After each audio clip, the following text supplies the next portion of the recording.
bonjour à tous, je suis Francis Loret, professeur en lycée depuis 2 ans. J'ai fait 23 ans de collège avant et je suis responsable d'un service éducatif de diffusion de culture scientifique dans l'académie et responsable du groupe vulgarisation et diffusion des sciences pour l'IREM. Le projet que je vais vous présenter est un projet qui s'appelle Jules Verne, de la mer à la lune.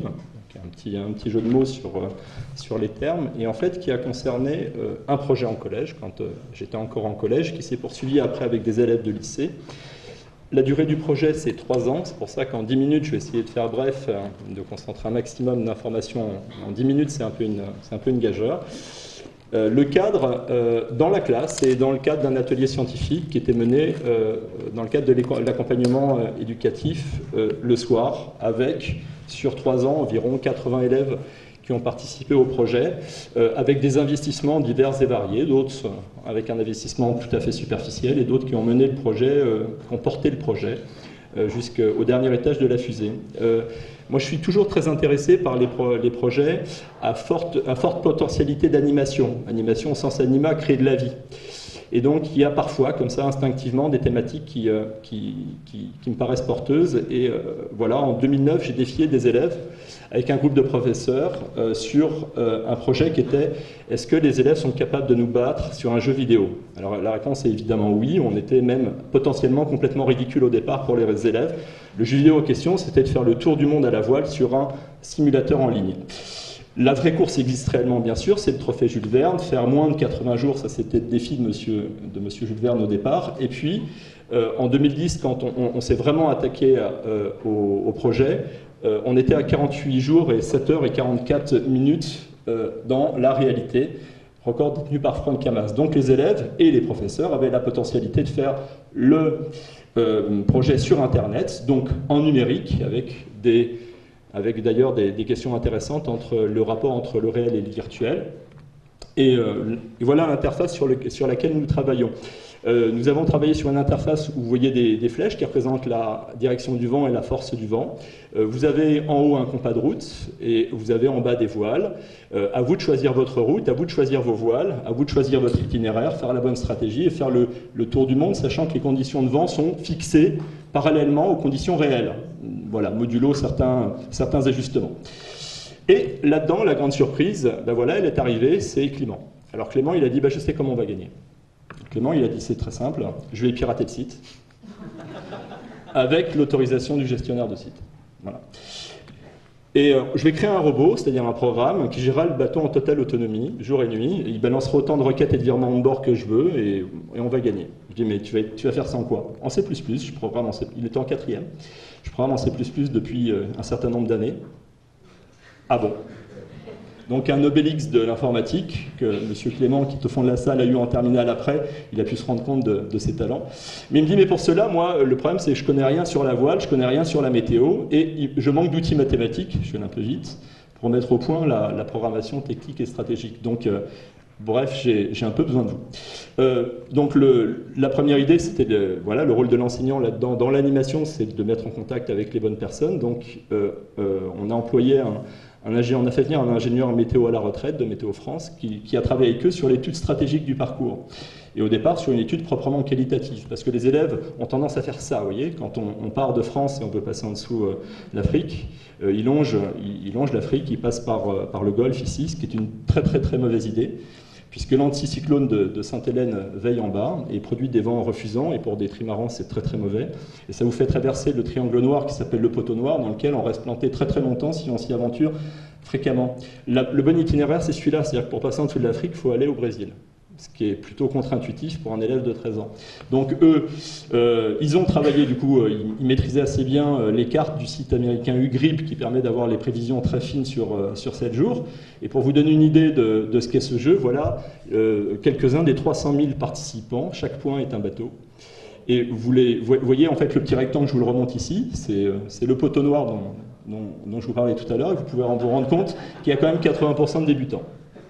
Voilà, qui sont plantés là-dedans et qui sont restés, à mon avis, un certain nombre de temps. Donc la petite cible que vous voyez, c'était l'un de nos bateaux qui après donc l'étude qualitative, a évité de faire cette erreur-là. Alors après, aller jusqu'au Brésil, c'est aller jusqu'à Recife, ou couper un petit peu un petit peu plus tangentiellement au poteur noir. Donc là-dedans, il y avait des études à affiner qui dépassaient l'étude proprement qualitative. Donc, on a continué à travailler avec des professionnels, c'est-à-dire qu'on a rencontré un architecte naval pour savoir comment on réalise des bateaux qui vont vite. Ils ont travaillé sur plan. On a rencontré l'équipe du bateau réel, on a pris des véhicules, on est allé à Lorient, on est monté sur le bateau, on a travaillé avec les équipes qui s'occupent du routage, de manière à comprendre quels étaient les process entre le réel, les différences de process entre le réel et le virtuel. On a loué un trimaran de course. Donc on a navigué sur fil doux, c'est le bateau rouge que vous avez là, de manière à ce qu'il puisse prendre des mesures vraiment réelles, des bons angles et des angles de performance optimaux d'un bateau comme celui-là. Et puis dans le cadre de l'atelier, ils ont travaillé avec un voilier aussi, donc pour maîtriser ce qui est un écoulement laminaire et turbulent dans le réglage des voiles, ce qui est très important quand on navigue avec des bateaux qui vont aussi vite. Et puis on travaille toujours dans cet atelier-là sur un logiciel d'image de synthèse, donc toujours au départ on commençait par ça, ce qui fait que ça donne en plus des bonnes situations d'études mathématiques. Ils ont réalisé avec des codes approximatives le bateau réel en 3D, ils ont modélisé un océan virtuel pour comprendre un petit peu comment tout ça fonctionnait. Mais là-dedans, ce qui était important aussi, c'était de rajouter la part mathématique qui était aussi la demande de Clément, parce que le problème là-dedans, c'est qu'on navigue sur une sphère, évidemment. Les propriétés mathématiques deviennent bien différentes de celles que l'on connaît quand on est en quatrième en situation de classe. Du coup, le groupe a rencontré un ingénieur de l'ENSET pour la programmation. On est souvent allé à Lumini. Vous pouvez reconnaître Daniel Benka en bas qui nous a rendu visite à un moment donné au site, sur le site du CIR, mais comme on savait qu'il était là, on en a profité pour aller le voir parce qu'on avait besoin d'un certain nombre de ses conseils sur l'une des études statistiques qui étaient menées. Les élèves ont été ensuite conviés à participer à ce qui est l'une des grandes forces des mathématiques dans notre académie, c'est les stages hippocampes. Donc en 2009, on a fait donc un stage hippocampe qui consiste donc à mettre les élèves en situation de recherche comme des chercheurs et de se casser les dents avec des problèmes qui résistent pendant un certain nombre de jours et ensuite d'exposer leurs travaux au bout du 3e jour sous forme de Pasteur. Donc ils avaient évidemment des problèmes proprement liés à la géométrie. Et là-dedans, donc, avec Michael Pouchnik, on a mis en place un stage de géométrie non euclidienne où les élèves sont allés assez loin. On a même pu travailler au CPPN sur des géométries non euclidiennes qui ont, en élargissant, qui ont eu trait donc aux géométries de l'univers. C'était très très intéressant. En 2010, avec Pierre Arnoux, on s'est dit que ça pouvait être intéressant de faire un stage hippocampe sur la théorie des graphes, parce qu'il y avait certainement beaucoup à tirer d'une réflexion sur les graphes quand on imagine bien que pour partir d'un point à un autre, il y a plein d'itinéraires et qu'il va falloir à un moment donné trouver le meilleur dans un réseau qui est relativement vaste. 2011, on a travaillé avec Glenn Merlette, qui travaille dans un domaine extrêmement particulier, donc qui travaille sur les algèbres max plus et min plus, ce qu'on appelle un peu plus communément l'algèbre ou la géométrie tropicale. Et bon, là-dedans, c'est une géométrie très très intéressante parce qu'elle permet de savoir un petit peu comment on peut aller vite dans un réseau, dans un très grand réseau. Voilà, c'est l'un de ses travaux. Et donc, à chaque fois, en fait, à chaque étape du projet, il y a les jeunes qui ont participé ont fait des productions, et donc l'une de ces productions, ça a été, sous la demande d'Anne Burban, inspectrice générale, d'illustrer l'un des sujets de MPS sur le transport, notamment, donc, puisque c'est le thème d'aujourd'hui. Donc, le projet a été cité des élèves dans le cadre de cette brochure-là. C'était l'une des productions de l'année. Voilà. Donc, là-dedans, après toutes ces néo-compétences un petit peu débroussaillées, place à la réflexion, notamment une réflexion stratégique. On avait une réflexion qualitative au départ. Est-ce qu'on peut faire une réflexion quantitative sur la meilleure route possible, donc faire intervenir les mathématiques sur la meilleure route possible avec ces élèves-là. Donc l'étude qualitative nous disait qu'il fallait déjà aller au Brésil pour passer sous l'Afrique, ce qui était déjà un petit peu contre-intuitif et intéressant. Donc toujours dans une démarche de piratage de sites avec l'autorisation du gestionnaire. Comme c'est un contre-la-montre, la Jules Verne, eh bien, Clément a aspiré l'itinéraire des 50 premiers qui étaient déjà arrivés. Il y avait déjà 100 000 bateaux qui étaient arrivés. Puisque c'est un contre-la-montre, et donc il a aspiré l'itinéraire des 50 premiers, et chaque point est une des journées d'un des bateaux. Donc vous avez déjà une petite idée, d'ailleurs c'est assez intéressant, puisqu'il y en a un qui est un contre-exemple, donc 51, 95%. Voilà, je n'en dirai pas plus, mais c'est assez intéressant pour les intervalles que l'on fréquente, nous, en statistique et en probabilité au lycée. Et donc, là-dedans, ils ont essayé de dégager un itinéraire moyen, ce qui n'est pas complètement facile, parce que quand vous manipulez des latitudes, il ne faut pas se contenter de faire la moyenne des latitudes pour avoir la bonne latitude. C'est un tout petit peu plus compliqué que ça, puisqu'il y a des cosinus qui interviennent de manière un petit peu intempestive. Voilà, donc il y a un itinéraire moyen qui s'est dégagé suite à cette étude-là. Ils ont travaillé aussi statistiquement sur des cartes météo assez complexes, de manière à dégager une route météo idéale, une route météo stratégique, qui leur a servi une fois, à partir de là, de construire un régionnement de leur parcours, de manière à ce que, vous voyez, quand vous voyez le petit 1 en haut et puis le petit 1 dans le rond blanc en dessous, c'est ce que vous visez à 7 jours.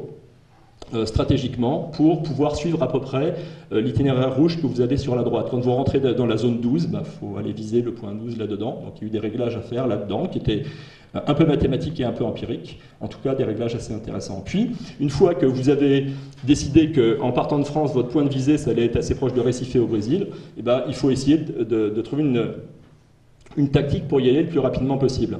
Et là, l'idée, c'est donc d'établir un algorithme de plus court chemin pour se rendre tactiquement le plus vite possible d'une zone météo favorable à une autre. Voilà.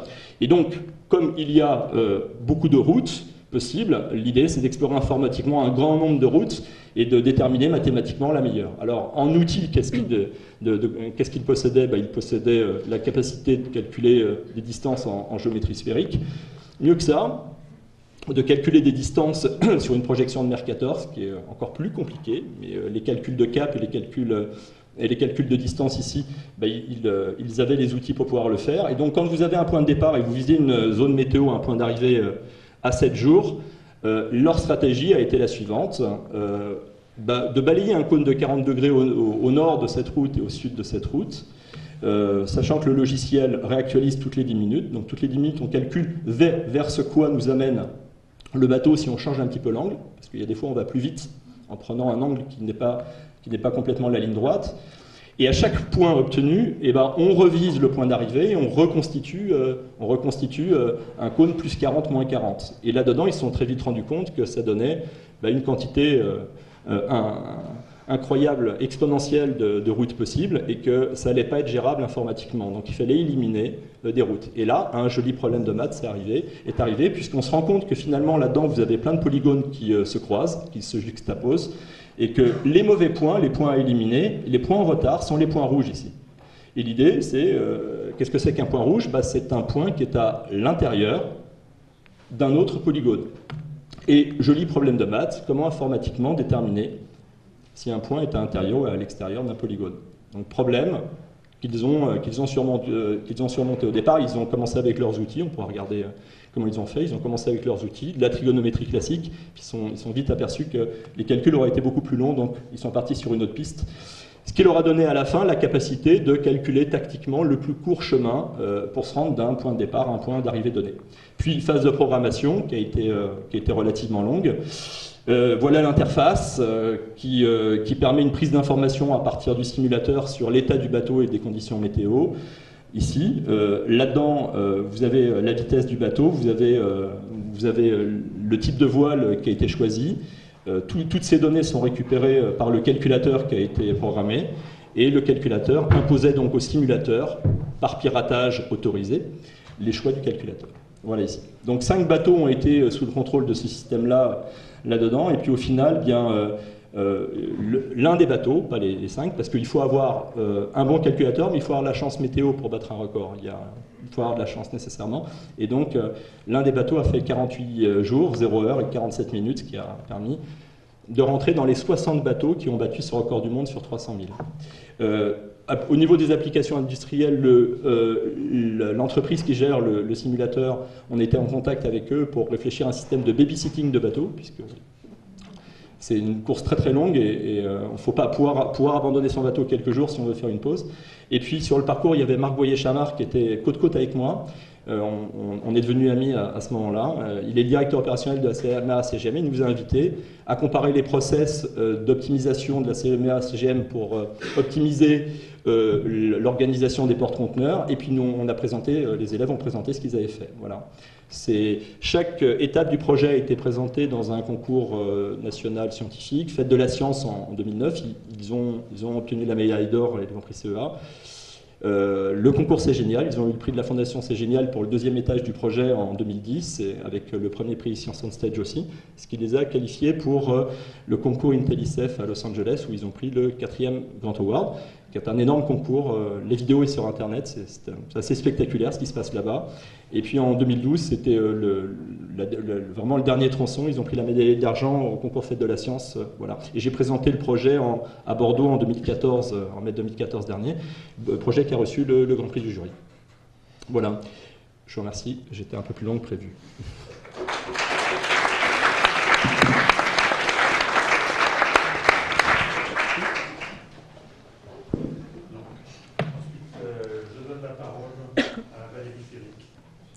Bonjour, donc, je m'appelle Valérie Terric et j'enseigne les maths et les sciences en lycée professionnel. Donc, je suis en poste au lycée professionnel La Calade, dans le 15e arrondissement de Marseille, donc dans les quartiers nord. Je vais vous parler aujourd'hui de l'intérêt qu'on peut trouver à intégrer l'histoire des sciences et l'histoire des mathématiques dans l'enseignement en baccalauréat professionnel. Alors, utiliser l'histoire des mathématiques, c'est quelque chose qu'on a tous fait pour essayer d'accrocher un petit peu l'attention de nos élèves ou pour raconter une histoire, tout simplement. Mais c'est vrai que je m'y suis intéressée de manière un petit peu plus spécifique quand j'ai eu la chance d'intégrer le groupe de travail de Jean-Louis Maltré, donc le groupe épistémologie et histoire des mathématiques de l'IREN d'Aix-Marseille. Alors, sous la conduite de Jean-Louis, pendant 2 ans, on a travaillé donc à la réalisation d'une exposition intitulée « Regard sur les mathématiques itinéraire méditerranéen », à destination à la fois des élèves et des enseignants. Une particularité de cette exposition, c'est qu'elle propose une entrée dans l'histoire des sciences et dans l'histoire des mathématiques par la circulation et la diffusion des savoirs. Et c'est vrai que pour moi, ça a été vraiment intéressant parce que c'est pas forcément sous cet aspect dynamique que j'avais l'habitude de parler d'histoire des sciences en classe. Donc, comme je l'ai dit, j'utilisais souvent l'histoire des sciences pour essayer d'intéresser mes élèves, mais en fait, je me suis rendu compte que finalement, mes élèves n'avaient pas forcément besoin d'être intéressés par les mathématiques, ils l'étaient. Ce que j'ai surtout ressenti, c'est que ce qu'ils n'ont pas aimé dans les mathématiques, c'est d'être en échec au collège. Et c'est pas vraiment la matière qui les rebute, c'était plus le fait qu'ils n'y arrivaient pas. Du coup, j'ai utilisé l'histoire des sciences avec cette autre approche et je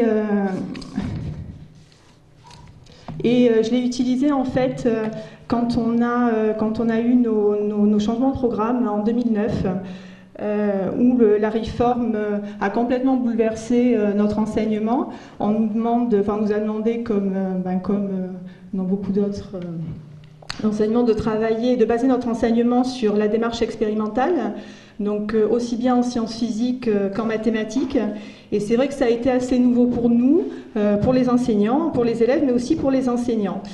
Et du coup, j'ai eu quelques difficultés au départ pour enseigner cette démarche à mes élèves. Et c'est vrai que l'histoire des sciences a été pour moi à ce moment-là une petite béquille, parce que j'y ai trouvé en fait beaucoup d'exemples pour les présenter à mes élèves. Beaucoup d'exemples qui montraient en fait à quel point la construction des savoirs n'était pas linéaire.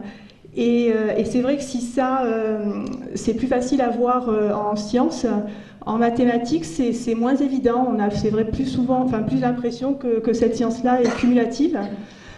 Et du coup, c'est vrai qu'en faisant ce travail-là, je suis arrivée par l'exemple, à leur montrer en fait ce que c'était que cette démarche qu'ils avaient du mal à comprendre. Je vais insister là-dessus, mais en lycée professionnel, on a un avantage par rapport à cette approche, c'est qu'on est bivalent. On enseigne à la fois les mathématiques et les sciences.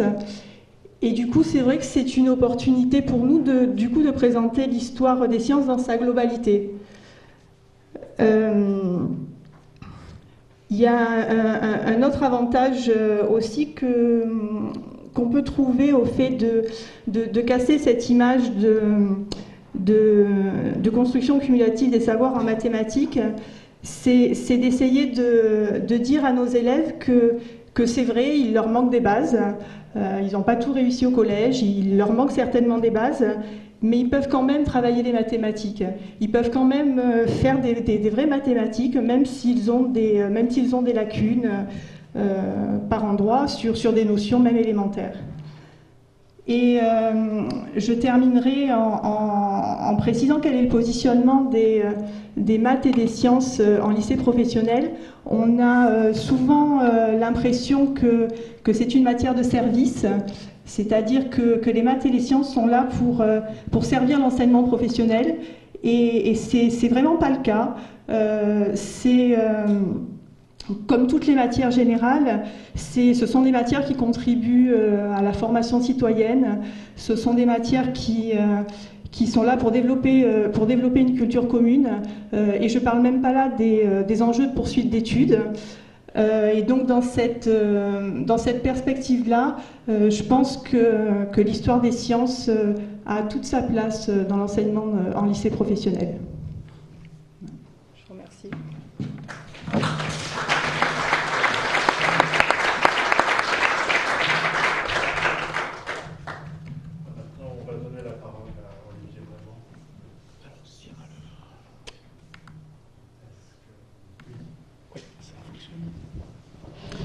Bon, alors on m'a demandé de parler un petit peu de maths et comment faire vivre les maths en classe par le biais de l'informatique.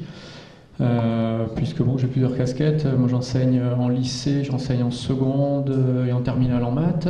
J'enseigne en ISN, donc la 4e spécialité pour les terminales S en terminale, et j'enseigne l'informatique en classe préparatoire. Donc j'ai un petit panel assez large sur les élèves.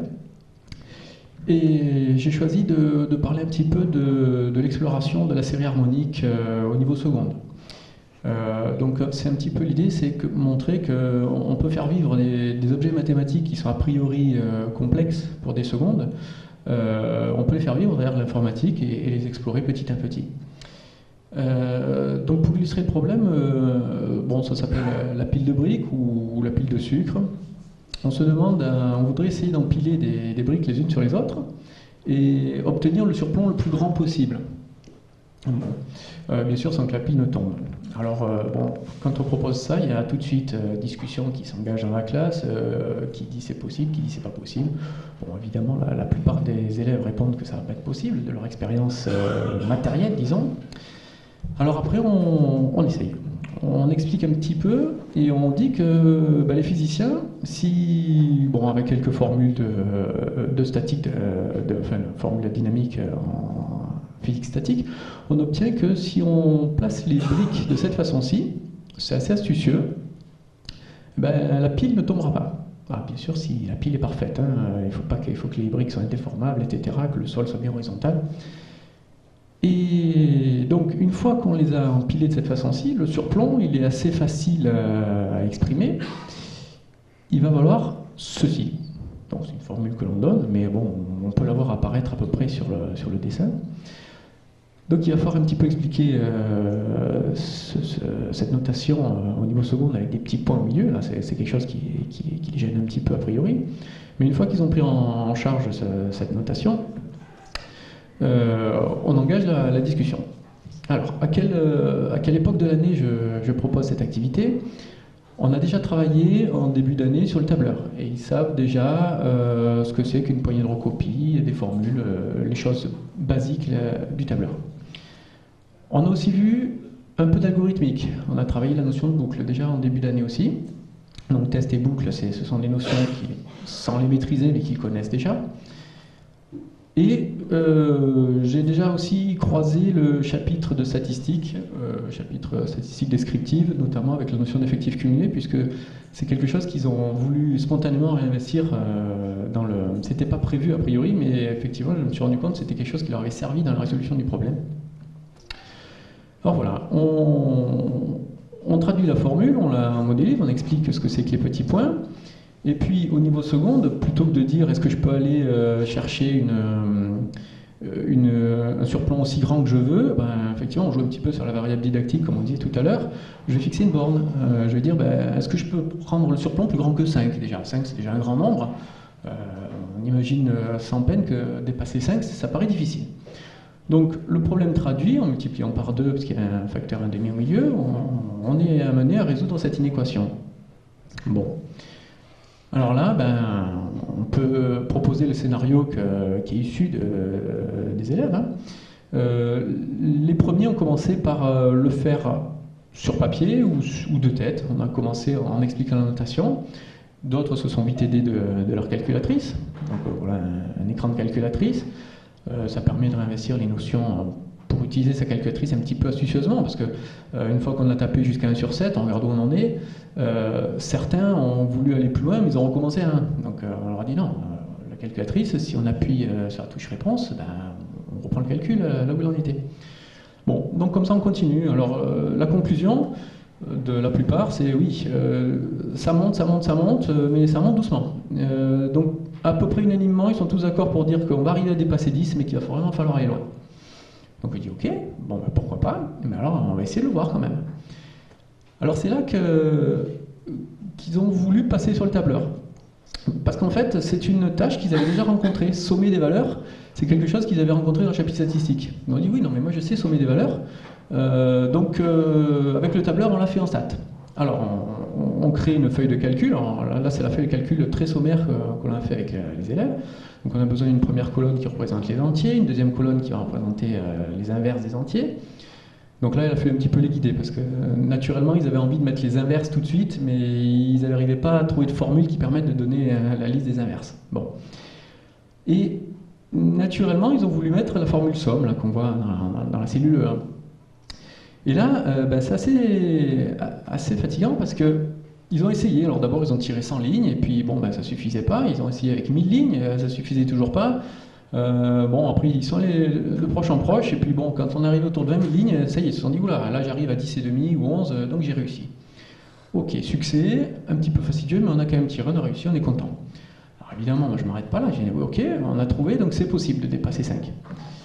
Mais maintenant, moi j'aimerais bien savoir le nombre minimal de briques qu'il va me falloir pour dépasser 5, parce que j'ai pas besoin de 20 000 briques, j'en ai besoin d'un peu moins certainement. Donc, je reformule la question, et je dis, je voudrais trouver le plus petit entier qui vérifie ça. Alors ok, alors là on repart sur le tableur, la feuille est déjà faite, donc cette fois-ci ça devient un peu fastidieux, parce qu'on avait beau tirer jusqu'à 20 000, mais après il faut aller chercher dans la liste, quand il y a 20 000 nombres, c'est à voir trouver. Alors, pour info, on trouve 12 368, donc il faut aller trouver cette case-là, et la conclusion de l'exercice, ce sera, dès que le surplomb sera supérieur à 5, dès que on aura plus de 12 368 briques empilées. C'est faisable, mais bien sûr, en pratique, c'est pas possible. Alors, j'ai fait un petit bilan des 3 techniques mises en place par les élèves à ce stade-là. La première, c'était d'attendre que les autres trouvent. Parce que comme ils avaient déjà fait pas mal d'efforts pour trouver jusqu'à 20 000, quand on leur dit « Oh pétard, il faut trouver où je vais m'arrêter pour faire pile 10 », ok, ça c'est au-dessus de mes forces, j'attends que les autres le fassent. Bon. Alors les autres, ça c'était bien. Ils ont joué sur la somme, la formule somme, donc de B1 jusqu'à B, il fallait trouver combien. Et là, spontanément, ils ont cherché une recherche dichotomique. C'est-à-dire qu'ils ont mis 20 000, ok, ça dépasse. Ils ont essayé 10 000, c'est trop petit. Ils ont essayé 15 000, c'était pas mal. Donc il y a eu la dichotomie, et je leur ai dit, putain, mais c'est bien, pourquoi tu fais ça? Il me dit, j'ai vu ça dans le juste prix. Ok, ça marche bien, tout fonctionne. Il y en a un autre qui m'a fait une recherche dichotomique par place. Donc il a essayé d'abord avec les centaines, avec les milliers, avec les dizaines, enfin plutôt avec les milliers d'abord, les centaines. Il a précisé peut-être comme ça, petit à petit. Impeccable. Après, là c'est moi qui les ai guidés un petit peu. Je leur ai dit, mais rappelez-vous dans le chapitre statistique, on a fait un petit peu des fréquences cumulées. Et donc sur les fréquences cumulées, l'intérêt, c'est effectivement, on met une formule comme ceci, celle-là il avait vu, ils me l'ont ressorti spontanément, une fois que je leur ai fait penser aux fréquences cumulées, et dans la colonne C, on va avoir la liste progressive des sommes. Et donc c'est plus facile à voir, on n'a plus qu'à dérouler la liste C et voir quand c'est que ça marche. Bon, donc succès. Et puis là, il restait encore j'ai un petit quart d'heure dans l'heure, et je leur ai dit, mais même c'est les élèves qui me l'ont dit, mais parce que j'ai utilisé le mot répétitif, tâche répétitive. Et ça, ils l'ont bien ancré, tâche répétitive, algorithmique, boucle, ils ont fait le lien. Ils m'ont dit, est-ce qu'on ne pourrait pas faire un algorithme? J'ai dit, oui, c'est une bonne idée. Alors, pour écrire un algorithme, au stade où on en était, donc c'est à peu près cette période de l'année, au mois de mars, on va l'écrire ensemble. Ils ne sont pas encore capables de l'écrire tout seuls, mais ça vient d'eux, c'est-à-dire que ce n'est pas moi qui donne l'algorithme, c'est eux qui me disent il faut un tant que, parce qu'on va répéter tant que la somme est plus petite que 10. Ils ont du mal encore à le formaliser proprement, donc on le formalise ensemble. Après je dis voilà, cet algorithme avec un peu de chance il marche, on essaie de voir, on contrôle, et puis après je leur dis maintenant à vous de traduire. Donc comme nous on travaille depuis le début de l'année sur le langage Python, ils le traduisent, alors là ils y arrivent tout seuls, parce que la syntaxe est relativement naturelle et facile à retenir, donc il n'y a pas de problème. Et là évidemment, c'est instantané, quelques lignes suffisent pour trouver la réponse, et la réponse est instantanée, on trouve le 12 368 immédiatement. L'effort de l'algorithmique n'était pas très important pour eux, il a fallu y penser, mais une fois qu'on les a mis sur la piste, c'était rapide. Donc voilà, la conclusion de cette petite activité, c'était de dire le problème abordé, oui, il est a priori inenvisageable en seconde mathématiquement, c'est un objet trop compliqué, cette série harmonique, mais l'utilisation de l'informatique permet d'expérimenter et de mener à bien un raisonnement scientifique, parce que finalement, ils se sont mis dans une démarche de scientifique, j'essaye d'explorer, j'essaye de voir... alors ici, au niveau seconde, on n'a pas de solution... d'institution mathématique, d'institutionnalisation de la théorie, mais ils ont déjà fait, à mon sens, un bon raisonnement scientifique. Alors, ça fait plusieurs années que je l'ai fait, là, et il m'est arrivé d'avoir des élèves plus alertes et plus rapides qui ont fini avant la fin de l'heure. Donc pour les occuper, je leur ai demandé, maintenant essayez de voir ce qui se passe si on met l'inverse des carrés dans le... Bon, évidemment, cette fois-ci, on tombe sur une série convergente qui dépassera plus 10. Et donc ils vont lancer leur boucle qui ne va pas finir, donc il va falloir qu'ils modifient un petit peu la boucle, au lieu de mettre un while, il va falloir mettre peut-être un... Bon, il faut qu'ils réfléchissent à une autre solution. Voilà, et je finirai juste en disant que ce sujet, j'ai trouvé sur un article, le sujet des briques, l'empilement des briques de Jean-Paul Delahaye, qui écrit la rubrique Logique et calcul dans la Revue pour la science. Voilà.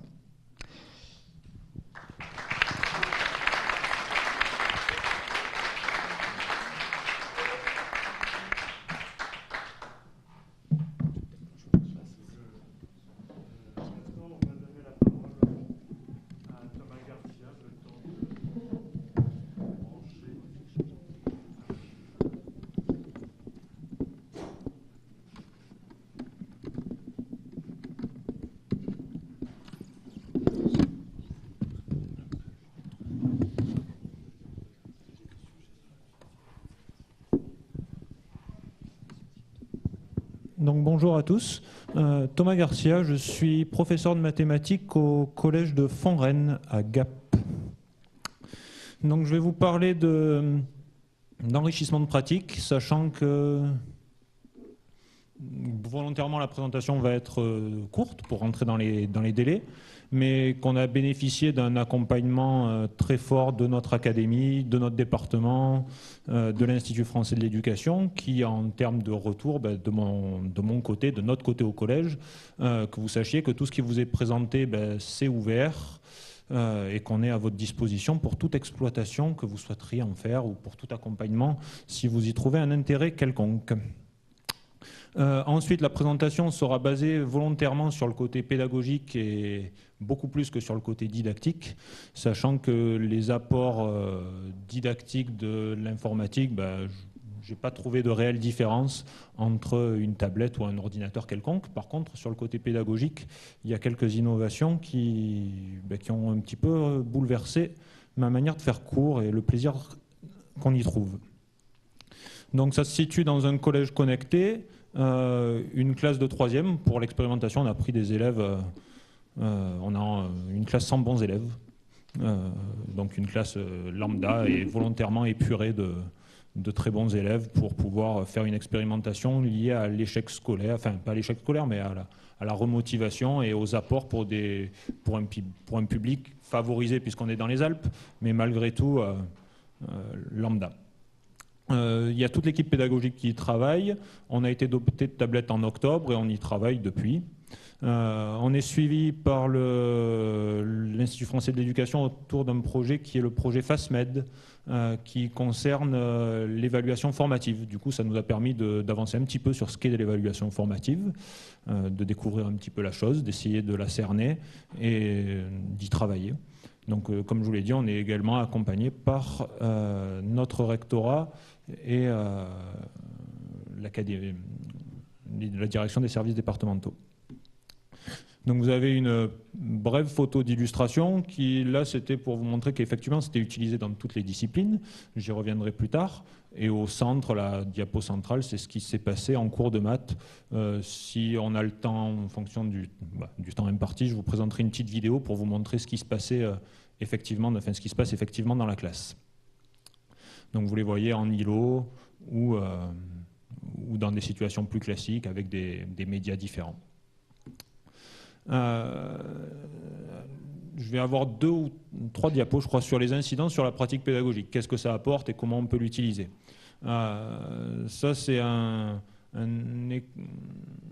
éclairage qui m'a été offert lors de journées de l'inspection générale interacadémique, où on nous avait présenté un travail sur les tablettes et on nous avait parlé des modifications de statut des écrits des élèves. Et concrètement, j'ai mis ce point-là en premier parce que c'est le plus radicalement nouveau. Donc pour vous montrer brièvement ce que ça peut donner sur une tablette d'élève, je ne sais pas si on y voit quelque chose à l'écran, vous me dites on n'y voit rien. Tant pis, peut-être que la suivante on aura plus de chance. Donc vous avez un exemple d'intégration des possibilités de l'outil qui nous permet de prendre des figures GeoGebra, de les intégrer. Donc là il avait fait son petit travail sur GeoGebra, il a intégré dans son cours. Et ici, non, voilà, c'était des exemples de prise de notes d'élèves. Donc là, ce n'est pas spectaculaire, c'est juste les élèves qui prennent leurs notes dans le cours et qui peuvent y intégrer quelques images tirées de logiciels divers. Après, ce qui a vraiment changé, c'est tout ce qui se passe autour des temps de synthèse réalisés en classe. Où ce que ça nous permet de faire, c'est d'avoir, sur un problème donné, des travaux de groupe. C'était la question de, quand on fait des travaux de groupe, comment on peut les gérer dans la classe pour que ça ne soit pas inflationniste au possible, et pour que la séance qui soit là, c'était une séance c'est une situation très classique, on lance 2 dés à 6 faces, on fait la différence, sur quel résultat est-ce que vous pariez, et donc des séances qui peuvent durer peut-être plus longtemps, si on cherche à faire en sorte que tous les groupes présentent tous leurs travaux.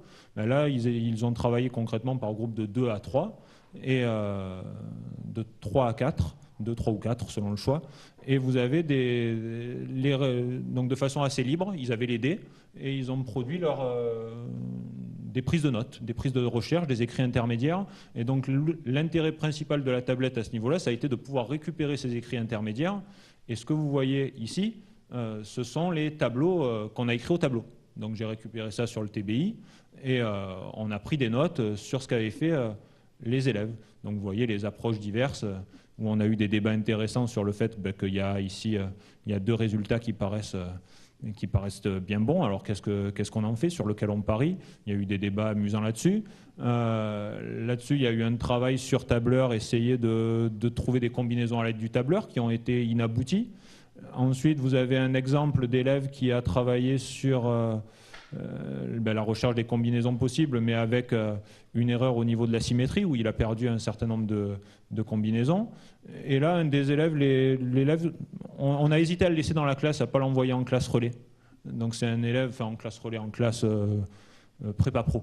Donc on a insisté pour qu'il reste dans la classe, et il nous a sorti un résultat où il a fait ses recherches et il a obtenu que le 1 c'était le bon résultat. Il a convaincu les autres élèves que c'était celui qui avait le plus de chances d'apparition. Et donc on a une situation, voilà, pour vous illustrer ce que peuvent être ces écrits intermédiaires. Si je ne fais pas attention au temps, c'est pas bien. Donc c'est la première chose. La deuxième, donc un premier rapport sur les statuts des écrits et notamment des écrits intermédiaires. Ensuite, il y a tout un volet sur l'évaluation formative où les questions qu'on pose aux gamins, on peut récupérer l'information instantanément sur ce qu'ils ont fait. Ici, vous avez un exemple. L'exemple précédent, c'était sur des sondages. Ce que vous voyez là, c'était pour une différence entre la pensée initiale de la classe, où sur sondage obtenu par tablette, il est sorti de façon instantanée qu'on allait parier sur 3 parce que c'était les élèves ils l'ont dit, on parie sur 3 parce que c'est beau. Pourquoi c'est beau? Parce que c'est au milieu. Donc vous avez des retours comme ça qui sont possibles sur les sondages, et ensuite vous avez des retours qui sont possibles avec un module de questionnaire où en direct les élèves, quand on leur pose une question, ils répondent à la question, le prof voit quelles sont les réponses obtenues et en passant la souris dessus on voit qu'est-ce qu'ils ont répondu, et ça permet de moduler, d'avoir là pour le coup une évaluation formative où on sait quelles ont été les réponses et on peut intervenir ou pas, selon le choix qu'on décide de faire, collectivement ou individuellement, qui sont performantes. Voilà pour ça. Avec derrière quelque chose qui est apparu autour du projet, qui m'a été amené autour du projet Scola, où dans le projet Scola, ils m'ont dit, les élèves, il y a un labo de recherche à Toulouse, je crois, sur l'évaluation, où ils ont dit que les petites étoiles qui apparaissaient sur les logiciels, c'était un motif de motivation extraordinaire pour les élèves. Je les ai regardés de façon un petit peu incrédule, mais quand vous prenez ces trucs-là, vous voyez, il y a des petites étoiles. Elle a 2 petites étoiles, il y a 7 petites étoiles. Et ces bêtes petites étoiles, ça a créé une motivation que j'imaginais pas. Ils répondent pour gagner les étoiles. Et bon, objectif atteint, et qui m'avait là aussi été apporté, j'essaye de le mettre en relation chaque fois, les apports de ces journées qu'on a ensemble, les apports de la didactique sur les traces écrites intermédiaires, sur les modules de récompense et l'évaluation. Donc ça change vraiment quand ça rentre dans les classes, ces conférences, ça change vraiment les choses. Autre point, les travaux collaboratifs, où là c'en est un exemple, j'ai fait ça, c'est un travail qu'ils ont fait en pas longtemps, en une dizaine de minutes, où octobre, novembre, ça faisait 1 mois et demi qu'ils avaient les tablettes, de leur demander, sous la forme d'une carte mentale collaborative, qu'est-ce qu'on avait fait en maths au premier trimestre. Du coup, ils se sont mis par groupe de 2 et ils ont créé leur carte collaborative. Alors, on a de la même manière des productions, j'ai décidé de ne pas vous montrer, mais qui sont beaucoup plus ambitieuses, autour de diaporamas sur des sujets de recherche, qui sont constitués par plusieurs élèves simultanément dans la classe, qui donnent des résultats surprenants. J'ai mon petit gamin de 6e, il y a un petit gamin de 6e qui était avec la classe un jour, il a dit wow, qu'est-ce qu'ils ont l'air de se régaler les élèves, j'aimerais faire pareil, ils ont l'air de trop prendre plaisir, ils prenaient plaisir. Voilà. Donc le volet collaboratif, donc l'idée c'est sous divers logiciels, on ouvre le logiciel et tout le monde, comme les Google Docs que vous pouvez utiliser, tout le monde écrit en même temps, avec quelques questions de gestion de classe, tout n'est pas rose, mais ça fonctionne bien. Les points positifs, je crois que j'ai dépassé le temps, donc je n'ai pas regardé, je suis désolé. Des points positifs, autonomie, prise d'initiative, confiance, climat de classe qui sont absolument remarquables. Sur les 2 premiers trimestres, on n'a pas eu 1 heure de colle, alors qu'on avait des élèves qui étaient potentiellement, pour le public qu'on a qui est privilégié certes, mais qui étaient potentiellement très problématiques. Donc ça, c'est un apport non mathématique, juste de pédagogie, mais pédagogiquement, ça a été assez remarquable. Alors la question qui se pose, est-ce que c'est les tablettes ou est-ce que c'est juste le fait d'être dans une classe qui a un projet qui induit ce résultat-là? Je suis bien conscient je pense que les tablettes n'y sont peut-être pour moins que le projet en lui-même, mais malgré tout. Là, je passe, je fais le choix de passer, c'est de vous parler j'avais prévu de vous parler un petit peu d'équipe pédagogique, des évolutions que ça a créées dans l'interdisciplinarité, où de par le fait qu'on travaille ensemble et qu'on a des problèmes techniques et de gestion communs, on est souvent à 2 ou 3 profs de disciplines différentes dans la même salle, et ça a des interférences directes sur le contenu d'apprentissage. quelques éléments de bilan pour vous dire que ce n'est pas tout rose. Sur les premiers mois, on a eu une diminution du nombre de tâches réalisées dans l'heure liées aux contraintes techniques. Je pense que c'est surmonté et que ça ne sera plus le cas l'année prochaine, mais là, ça a été vraiment une difficulté non satisfaisante. Sur les points positifs, il y a eu un plaisir, une motivation, une implication, homogénéité de groupe qui est remarquable. Des élèves en difficulté scolaire, je vous ai parlé de l'élève qui était en très fort décrochage, il s'est mis à rendre des devoirs maison écrits qui étaient propres, il s'est étonné lui-même. Et on avait un élève en situation de handicap qui n'avait jamais pris un cours de sa vie, qui n'avait jamais réussi à prendre un cours de sa vie. Et là aussi, le plaisir que c'est pour lui, même s'il n'a pas accédé au sens de tout ce qui était proposé, d'arriver enfin à avoir des traces écrites qui ressemblent à quelque chose. C'est redondant, une qualité de la relation élève-enseignant qui a été un plaisir tout au long de la... Je crois que j'ai dépassé le temps, donc j'arrête.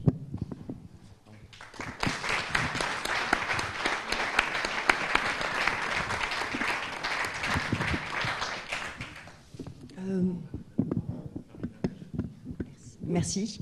Donc c'est moi qui vais être chargée de gagner le temps perdu, c'est ça? Donc on va faire vite. Donc Farida Mejani, je suis professeure de mathématiques au collège Edgar Quinet dans le 3e arrondissement de Marseille, quartier nord, REP+, à mi-temps, et puis je suis à mi-temps chargée d'études à l'Institut français d'éducation. Donc voilà, donc, dans le cadre d'une thèse en didactique des mathématiques. Donc voilà, on m'avait invité pour parler de, je reprends l'intitulé, qu'est-ce qui peut contribuer à rendre les mathématiques plus vivantes en classe? Mes collègues ont présenté pas mal d'expériences riches et très fortes. Je ne vais pas vous en présenter, puisqu'il y en a plein, comme vous avez pu le voir. Je vais plutôt essayer de voir un bilan pour voir ce que nous, on peut faire en tant qu'enseignant des mathématiques et en tant que professionnel de l'enseignement des mathématiques pour essayer de faire évoluer le désintérêt et les problèmes d'évaluation qu'on peut avoir chez nos élèves. Et puis le recrutement aussi, qu'on peut avoir pour recruter des enseignants, comme on l'a souligné ce matin, problème qui n'est pas spécifique à la France apparemment. Donc un petit rappel général, Antoine Baudin ici présent pourra me corriger si nécessaire, en rappelant que nos résultats catastrophiques dans les études PISA, 2012, donc voilà, dominante maths, 2003, 2009, 2012, avec surtout la corrélation effet socio-économique, je suis bien placée pour le savoir, et mauvais résultats en mathématiques. Donc voilà, c'est une fois souligné ces mauvais résultats, on a eu pas mal d'alertes, rapport au CAR 2007, UNESCO 2011, qui nous dit il faut changer de façon de travailler, il faut changer de façon d'enseigner. Et puis la stratégie mathématique en décembre 2014, oui, nous dit aussi il faut changer, il faut mettre en avant le côté ludique, comme ont pu nous le dire nos collègues ce matin, donc les jeux, mais aussi ce qu'on appelle la démarche d'investigation. Alors, la démarche d'investigation, démarche expérimentale, on a eu plusieurs intitulés depuis tout à l'heure. Est-ce que ça va suffire? Le rapport UNESCO souligne quand même que même quand on propose des problèmes ouverts aux élèves, ce qu'on appelle problèmes ouverts aux élèves, il n'y a pas forcément de meilleurs résultats. Vous avez vu mes collègues ici, les propositions qu'ils ont faites, il y a une chose qui était importante, c'est comment ils les font vivre après en classe. C'est-à-dire qu'on dispose de tas de ressources aujourd'hui, me semble-t-il. Voilà, les IRM en sont, les ressources institutionnelles nous en fournissent aussi, où on a de très très belles situations. L'idée maintenant, c'est qu'est-ce qu'on va en faire nous enseignants et comment on les prend, on les fait vivre dans nos classes. Pour cela, on a ce qu'on appelle des marges d'investigation, et on peut tout mettre derrière. Et il s'agit de ne pas se tromper pour que ça existe réellement dans nos classes. Alors voilà, on est à Marseille, on est tous imprégnés, pour ceux qui ont fait leurs études ici, de didactique des mathématiques, version théorie anthropologique du didactique avec Chevalard, qui lui a déjà souligné depuis un petit moment que notre enseignement manquait de raison d'être. Voilà, les mathématiques se résumaient à une espèce de musée où on va visiter une quantité de savoir et on ignore les raisons de ce savoir qu'on doit enseigner. Ce qui a été aussi souligné par Viviane Durand-Guerrier tout à l'heure, c'est-à-dire qu'il faut se poser la question de ce qu'on enseigne et de l'utilité qu'il va avoir et de la construction progressive qu'on va faire avec les élèves dans un cadre théorique donné. Et donc à nous, enseignants, de se questionner sur les mathématiques qui vont être derrière les situations qu'on enseigne. Ce qu'ont parfaitement montré mes collègues ici en présentant leurs expérimentations dans leur classe. Donc rendre les maths vivantes, qu'est-ce que c'est? Une démarche d'investigation, et investigation, ça veut dire chercher, enquêter. Et donc il va falloir amener les élèves à enquêter. On le voit après dans le travail d'Olivier, de Thomas, de Francis. Voilà, ils ont amené les élèves à monter une enquête sous leur direction. Que ce soit l'exercice de probabilité, que ce soit l'exercice de série harmonique. Là, un travail encore plus conséquent là, sur les 3 ans avec le projet Jules Verne. Mais comment on fait pour faire enquêter les élèves et leur laisser l'espace de faire des mathématiques? C'est là la question. Et faire enquêter, il faut d'abord une question. Donc, le premier problème de notre profession, c'est de retrouver des questions à enseigner. Et même de manière ambitieuse, les enseigner sur tout le circuit, sur tout le cursus d'élèves. C'est-à-dire qu'on peut en proposer. Voilà, je suis dans la théorie anthropologie didactique, donc je reprends Chevalard, qui nous propose par exemple la géométrie du collège à travers la question de déterminer des grandeurs. Donc on peut a priori dérouler quasiment tout le programme de géométrie du collège en cherchant à déterminer des grandeurs inaccessibles. On peut aussi avoir, pour reprendre le travail d'analyse, entre la 3e et le lycée, étudier tout ce qui est relatif aux fonctions en cherchant à étudier les variations entre 2 grandeurs ou la variabilité d'une grandeur en fonction d'une autre. Je pourrais multiplier les exemples, mais on retrouvait de grandes questions comme ça qui pourront générer le savoir qu'on va avoir à enseigner. Et ça fait partie de notre travail. On a beaucoup de formateurs ici, d'enseignants qui en sont conscients aussi, mais je crois qu'il faut qu'on le fasse vivre après dans la profession de manière vraiment forte. Et puis une fois qu'on a déterminé ces questions-là, il va falloir les dérouler. Vous avez vu mon collègue là, Olivier, par exemple, qui nous a présenté toutes les étapes qu'il a anticipées à travers une analyse a priori, qui ne dit pas son nom, mais qui est le cas, pour reprendre le vocabulaire de la didactique, où il va anticiper les questions qu'il va poser aux élèves. Donc ça fait partie aussi de notre travail. Comment faire vivre le savoir en classe?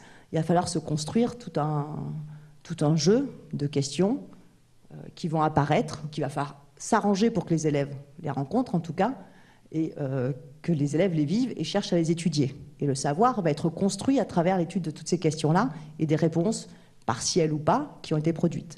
Du coup, toutes les conjectures et tous les résultats partiels pourront être des jalons qui vont nous amener vers un savoir plus construit et plus formel. Donc voilà, accepter pour nous enseignants de partager la responsabilité de la construction du savoir avec les élèves, ça fait partie aussi d'un changement de posture qu'on porte tous là avec nos exemples d'activités, mais qui n'est pas non plus si évident que ça, malgré la culture de l'activité qui a laissé place, qui a fait place aujourd'hui après le cours magistral, qui évidemment n'existe, enfin, il me semble, n'existe plus dans nos classes aujourd'hui. Donc les activités, c'est une chose, mais des activités porteuses de sens aussi pour les élèves, et pas simplement un ensemble de questions-réponses où on répond au mieux pour faire plaisir aux profs, ou au pire, on laisse tomber.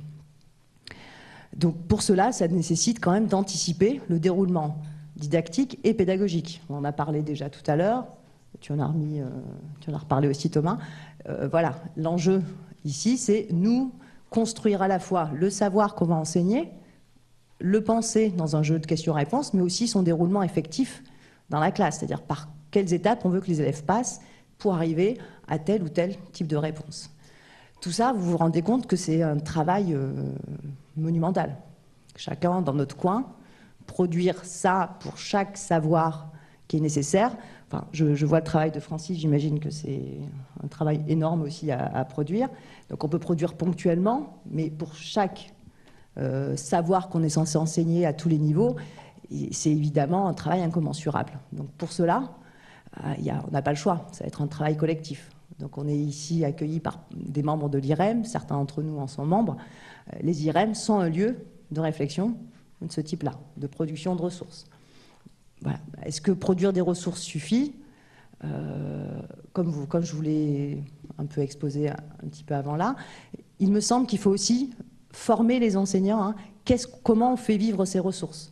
Donc, il y en a plein. On les retrouve dans les manuels, on les retrouve, je le répète, les IREM en ont, Petit X en produit. Qu'est-ce qu'on a d'autre? Les sites académiques, Miam, pour ne pas faire de la pub au site local. Donc, on en a plein. Maintenant, dans les classes, qu'est-ce qu'il s'y passe? Elles sont souvent dévoyées. C'est ce que la recherche montre aussi en didactique, c'est que l'activité, elle pourra être dévoyée si l'enseignant ne laisse pas le temps pour chercher, ne donne pas sa place à la conjecture, au savoir que les élèves mettent en place, et le replace après dans un savoir plus officiel.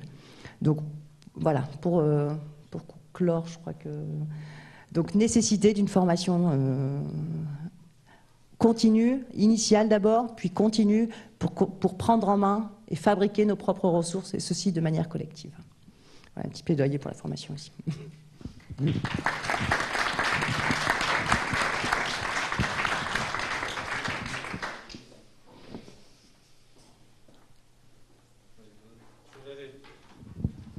Rectifier une petite chose, Farida, c'est super tout ce que tu as raconté, mais je crois qu'il ne faut pas laisser dire que les résultats en France sont catastrophiques. Non, il ne faut pas le dire comme ça. Excuse-moi, parce que ça, c'est les médias. Nous, on a autre chose à faire pour analyser les résultats. Ils sont très inquiétants, mais tout le monde le sait ici, sur certains points. Catastrophique, c'est exagéré. Mais je parlais de la corrélation socio-économique aussi, avec un savoir... Voilà. Tu peux revenir là-dessus. Là-dessus, c'est vrai, c'est très inquiétant.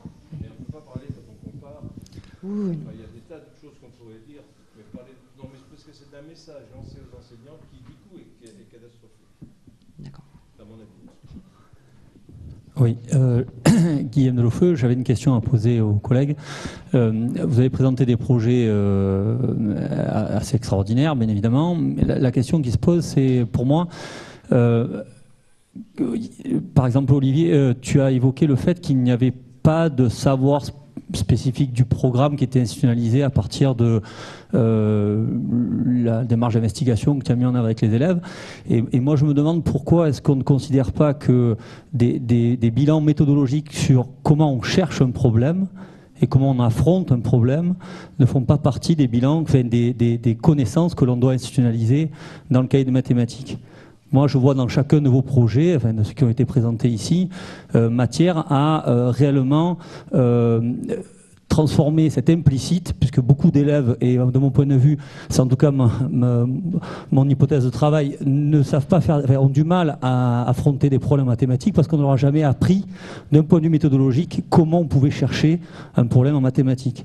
Et moi, je vois matière dans tout ce que vous proposez à vraiment institutionnaliser, rendre explicite ces savoirs-là qui sont, de mon point de vue, fondamentaux pour éviter... Enfin, limiter la grande difficulté en classe de mathématiques et aussi la désaffection pour cette matière, parce que beaucoup d'élèves, de mon point de vue, ne sont pas attirés par cette matière parce qu'ils sont dépourvus d'armes méthodologiques. Voilà. Effectivement, je suis d'accord avec toi. Hein. Cette activité, donc, je la propose justement pour pousser le raisonnement, hein, faire travailler le raisonnement, la recherche, comment j'expérimente. Mais effectivement, elle ne débouche pas sur une notion particulière du programme. C'est-à-dire qu'il n'y a pas un théorème à la clé, il n'y a pas, enfin, au niveau seconde. Hein. Donc, c'est une activité dont son but, c'est de mettre les élèves à l'étrier, de se dire, ben, voilà, comment j'aborde un problème. Alors, je cale cette activité dans le chapitre inéquation parce que, bon, ben, au final, il y a une inéquation dans le truc, c'est pour la mettre quelque part, quoi. Mais voilà, l'idée, c'est plus de mettre le pied à l'étrier pour les élèves. Et je ne l'ai pas précisé dans l'intervention, mais donc cette activité, j'ai refaite cette année avec une classe de seconde extrêmement désintéressée des maths. Chaque jour que je passe avec eux, je m'arrache les cheveux avec un public, j'ai jamais vu aussi peu motivé et vraiment démissionnaire avant de commencer, quoi. Et malgré tout, ce genre d'activité, ça fonctionne. Ils ont joué le jeu, ils ont bossé, bon, sauf les quelques-uns qui ont dit j'attends que les autres trouvent, mais même certains qui étaient en difficulté visuellement ont quand même joué le jeu, et donc bon, c'est quand même un petit peu de satisfaction, et voilà, quoi.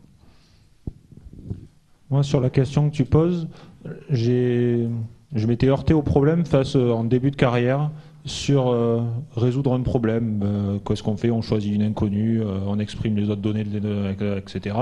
Et puis c'était une méthode qui donne pas satisfaction. Donc j'ai laissé ça de côté pendant un certain temps. Et avec le recul maintenant, je trouve que l'impact est bien plus fort, comme ça a été dit lors de la conférence précédente, au niveau de l'évaluation.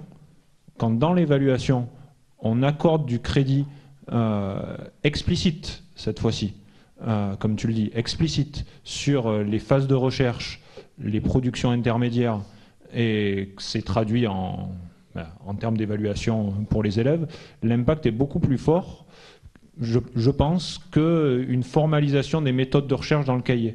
J'aurais peur, mais bon, je ne l'ai pas expérimenté, donc ton hypothèse reste une hypothèse sur laquelle il y a à travailler. Mais la crainte que j'ai, c'est un formatage qui ne correspondrait pas au cheminement de chacun. Juste pour dire, est-ce que ce n'est pas quelque chose aussi qui se vit en acte pour les élèves? C'est-à-dire chercher...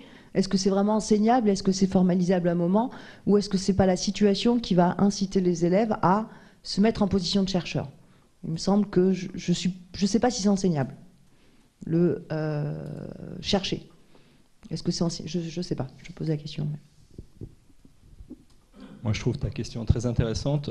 Pour ma part, dans un projet comme celui-ci, les temps de recherche sont des longs temps, puisqu'on sort du domaine de la classe. Et donc l'imprégnation, notamment via les stages hippocampes, où ils peuvent rester 3 heures, 4 heures face à un problème sans être capable d'avancer, fait que l'imprégnation de qu'est-ce qu'une recherche sur un mode implicite est très fort. Après, sur un mode explicite, comme là, dans un projet comme celui-ci, il y a du lien, bien sûr, avec ce qui se passe en cours. On raccorde énormément. Mais comme ça se passe en périscolaire énormément, l'explicitation se fait davantage sur le contenu que sur une analyse des méthodes. C'est-à-dire que la méthode, on l'a décrit, qu'est-ce qu'on a fait, qu'est-ce qu'on a cherché, quelles ont été les vraies pistes, quelles ont été les fausses pistes. Je n'ai pas décrit, par exemple, la recherche du problème d'un point à l'intérieur d'un polygone, mais il y aurait beaucoup à écrire sur ce qui s'est passé entre le début et la fin. Voilà. Le travail déjà de contenu et de démarche n'est pas allé jusqu'à institutionnaliser. Et ben finalement, on s'aperçoit qu'à chaque fois, on passe par telle phase, telle phase, telle phase, telle phase, et tirer des grandes conclusions. Mais c'est une question ouverte, oui, très intéressante, et on n'a pas pris le temps de ça. Je voudrais rebondir sur ce qu'a dit Thomas par rapport à l'évaluation. Donc, je ne sais pas si vous le savez, mais nous, en lycée professionnel, nos élèves sont évalués pour le diplôme du baccalauréat par une épreuve en CCF et nous les évaluons par compétences. Ce sont des épreuves qui sont expérimentales, avec des appels professeurs. Donc, c'est-à-dire que le schéma classique de l'épreuve de CCF, c'est on pose une problématique à l'élève qui doit proposer une hypothèse, des conjectures. Il y a à ce moment-là un appel professeur où il doit exposer ses hypothèses à l'enseignant, qui doit éventuellement, par un dialogue, essayer de voir s'il peut pas en dire un peu plus, ou essayer d'un petit peu, avec quelques informations supplémentaires, essayer de l'aiguiller sur le bon chemin s'il s'est égaré. Et donc le fait que l'évaluation du diplôme soit directement liée à la manière dont on enseigne, je trouve que ça donne quand même une cohérence beaucoup plus grande en fait à l'enseignement. Oui, bonjour. Étienne Mermier, je suis nouveau dans le métier. Moi, je suis formé à toute cette nouvelle pédagogie, etc., là, des problèmes. Ma question, je suis toujours surpris que les élèves, des fois, ont du mal à rentrer dans la tâche parce qu'en fait, ils n'ont pas de motivation. Et je m'interroge sur pourquoi est-ce que ce n'est pas les élèves qui créent la problématique, pourquoi la problématique vient toujours du côté professeur. C'est-à-dire que voilà, passionné de voile, moi aussi, passionné d'autres choses. Et rarement, les mathématiques sont vivantes, quoi. Pourquoi on ne pose pas simplement la question aux élèves venez la semaine prochaine avec un problème qui est chez vous, de budget, des choses toutes simples, quoi, de taux d'épargne. Voilà. C'est une interrogation.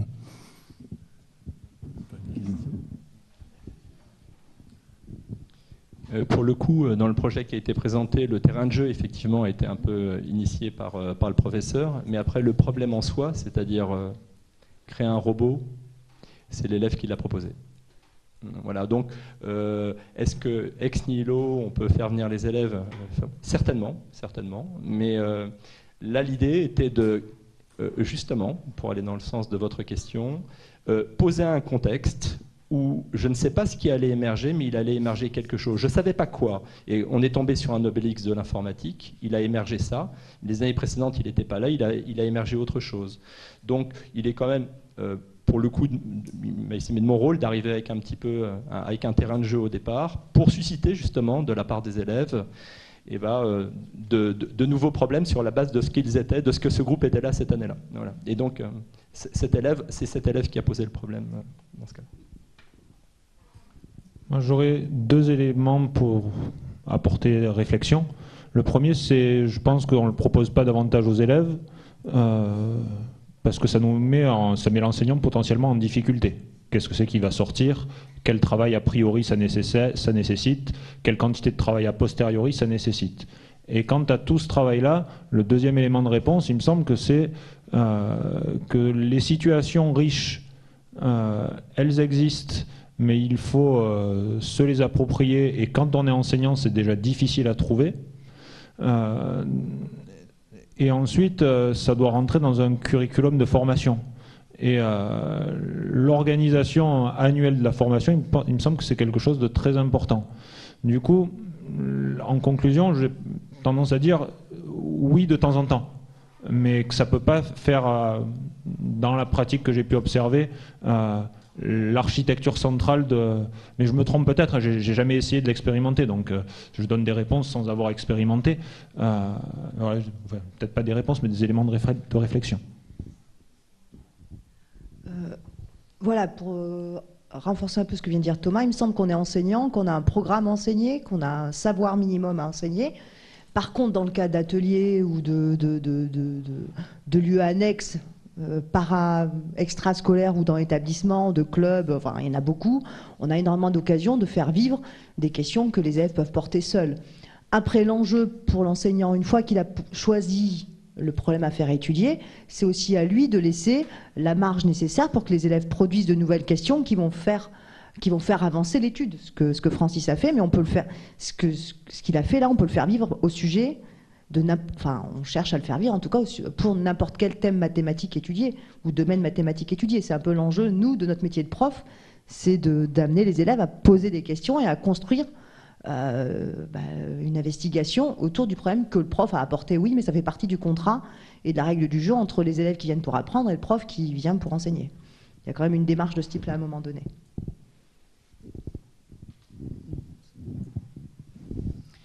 Oui, moi je voulais revenir sur l'évaluation en cours de formation en lycée professionnel, là, avec temps de recherche, évaluation et puis appel professeur. Quid de l'épreuve pratique qu'on a eue il y a quelques années en TS? Pourquoi ne pas relancer ça?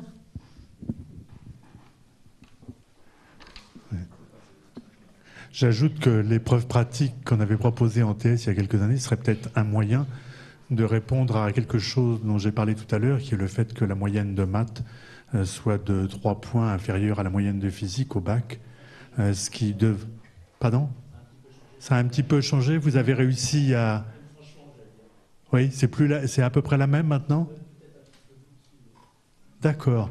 Et ça, vous avez réussi à faire savoir ça, parce que peut-être que le jour où les élèves sauront ça, il y aura plus d'élèves qui se dirigeront vers les...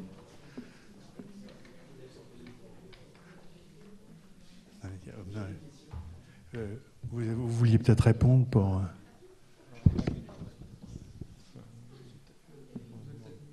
Moi, j'ai pas de réponse sur cette question-là qui est institutionnelle.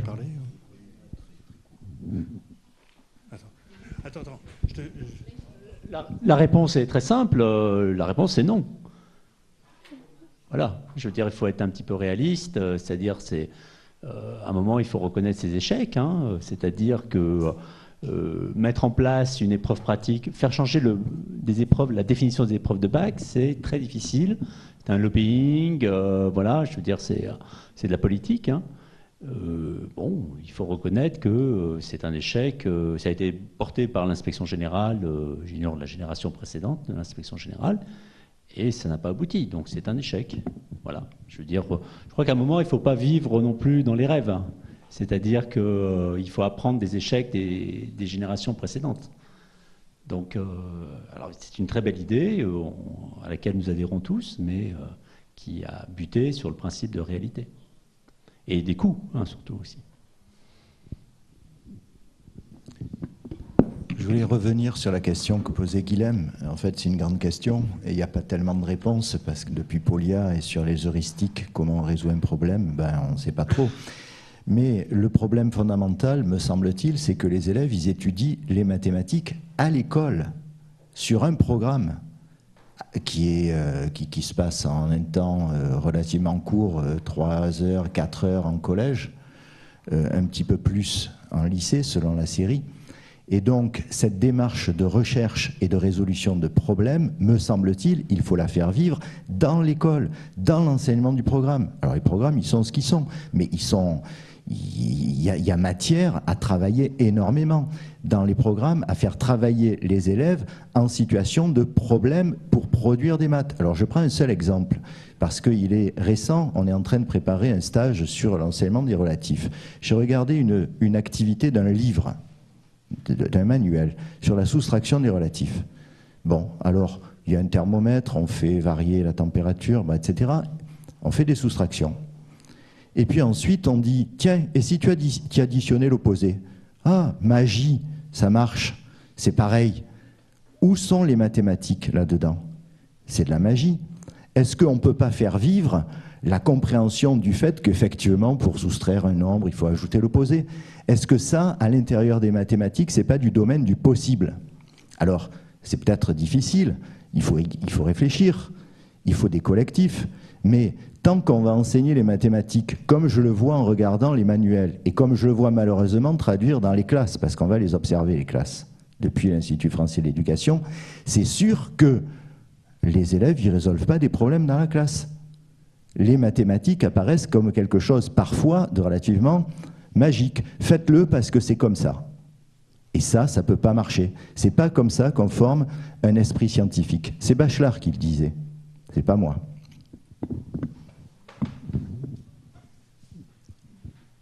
Est-ce qu'il y a d'autres questions ou remarques?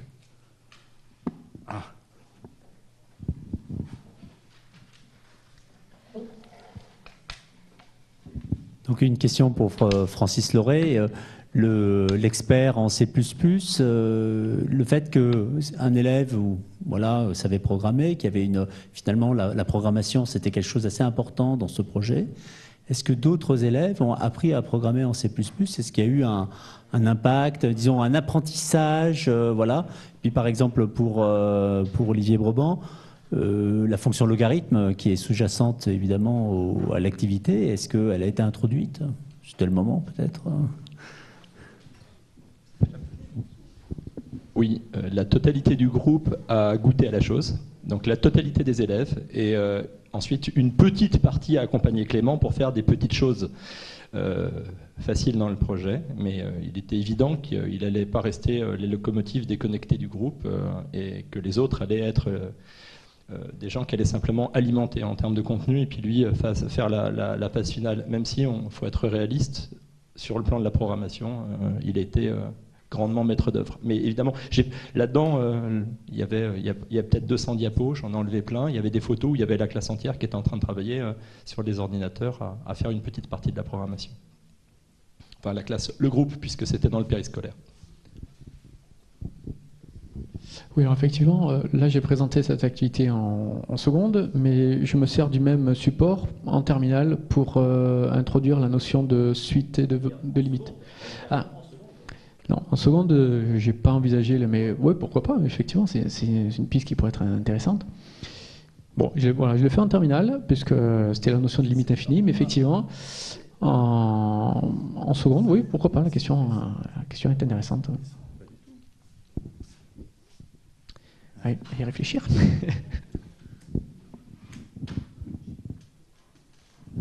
Alors, dans le prolongement de ma première question, d'abord, pour clarifier ce que je disais tout à l'heure, évidemment qu'une sorte de recette pour résoudre des problèmes ou pour chercher des problèmes mathématiques, on est bien tous d'accord que ce serait un formatage, à mon avis, au contraire négatif pour les élèves et contre-productif. Maintenant, je pense quand même que qu'est-ce que c'est qu'engager une démarche? c'est quelque chose pour un élève en difficulté qui ne veut absolument rien dire. Comment on observe des invariants, c'est quelque chose qui ne veut absolument rien dire pour un élève. Et là, on est sur des procédures communes à peu près à n'importe quelle résolution de problème. Donc, bien évidemment, l'idée de rentrer dans des sortes de stéréotypes, on pose X, etc., qui de tout temps ont été contre-productifs.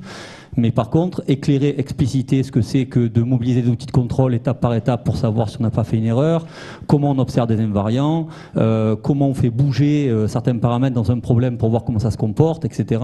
Ça, je pense que ça nécessite très clairement une explicitation pour les élèves qui n'ont pas cet esprit mathématique au départ.